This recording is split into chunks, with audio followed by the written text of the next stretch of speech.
Oke, selamat datang di channel yang membahas tentang biologi. Pada saat ini, kita akan membahas tentang soal-soal sistem peredaran darah. Kenalin, namaku Agitya Putra Kusuma. Nah, sebelum kita membahas tentang soal-soal yang ada, jangan lupa like, subscribe, dan nyalakan loncengnya. Oke, channel ini ngebahas soal-soal biologi dengan singkat, jelas, dan padat. Lanjut, langsung aja kita bahas soal yang pertama. Oke, bagian yang tidak termasuk sel-sel darah.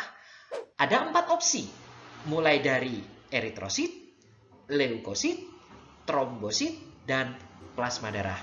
Sekarang, mari kita lihat apa penjelasan daripada soal ini. Kalau kita berbicara tentang darah, maka darah itu terbagi menjadi 2. Pertama adalah yang berbentuk padat, disebut sebagai sel darah.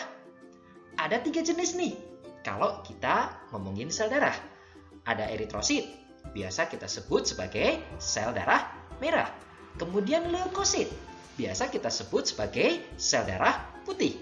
Lalu ada trombosit yang biasa kita sebut sebagai keping-keping darah.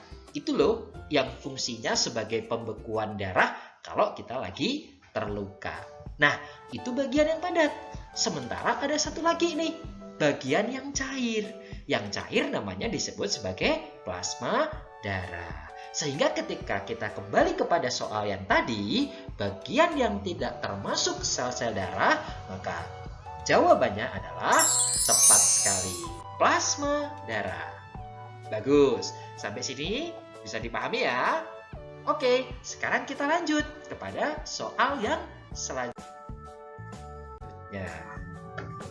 Masih tentang sistem peredaran darah, organ tubuh di bawah ini yang merupakan penyusun sistem peredaran darah. Ayo, kira-kira apa sih jawaban yang tepat dari soal ini? Kita simak ya penjelasannya. Untuk sistem peredaran darah, ada jantung sebagai alat pemompa darah.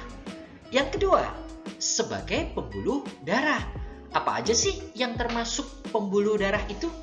Ada arteri, ada vena, dan ada juga kapiler. Terakhir, tentu aja darahnya.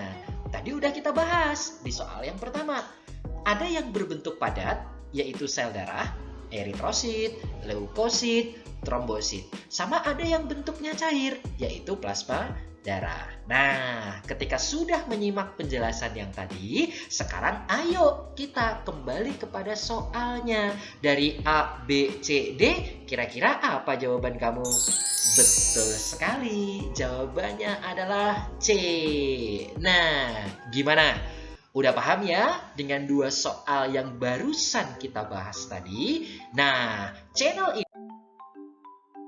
ngebahas biologi dengan singkat, jelas, dan padat. Kalau ada pertanyaan, silahkan tuliskan komentar kamu di kolom komentar. Sampai ketemu di video selanjutnya. Jangan lupa like, subscribe, dan nyalakan loncengnya.